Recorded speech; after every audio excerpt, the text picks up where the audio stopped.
हाय, गेल्या व्हिडिओमध्ये आपण स्टँडला रिंग कसे ॲडजस्ट करायचं, कापड वगैरे हे पाहिलं. आता आर्यवर्क बेसिक आपण शिकण्यासाठी स्टार्ट करणार आहोत.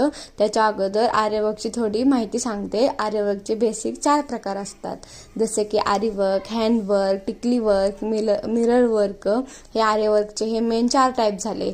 तर ह्याच्यामध्ये आरीवर्क नंतर हँडवर्कचे अजून हे 7 आपल्याला ह्याचे चेन स्टिच वगैरे हे पण आपण शिकणार आहोत. आरीवर्क नंतर हँडवर्कचे असणारे 7 types: chain stitch, back stitch, web stitch, lazy Daisy stitch, French stitch, running stitch, रोजचे प्रकार म्हणजे टाइप्स ऑफ रोज.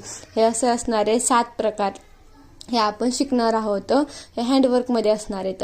हे बेसिक आरीवर्क आपल्याला स्टार्ट शिकण्यासाठी हे आपले 4 प्रकार असतात. त्यातले आरीवर्क आणि हँडवर्क हे एकदम बेसिक आहेत.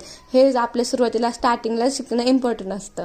आणि हँडवर्कमधले हे 7ही जर आपल्याला जमले तर पुढे आपल्याला डिझाईन वगैरे करण्यासाठी एकदम इम्पॉर्टंट म्हणजे खूप उपयोगाला येतं. त्यासाठी हे आपल्याला 7ही एकदम व्यवस्थित आले पाहिजेत. हे आता कसे करणार आहोत हे आपण माझ्या पुढील व्हिडिओमध्ये पाहणार आहोत. जर माझा व्हिडिओ आवडला असेल तर लाईक करा, शेअर करा, सबस्क्राईब करा.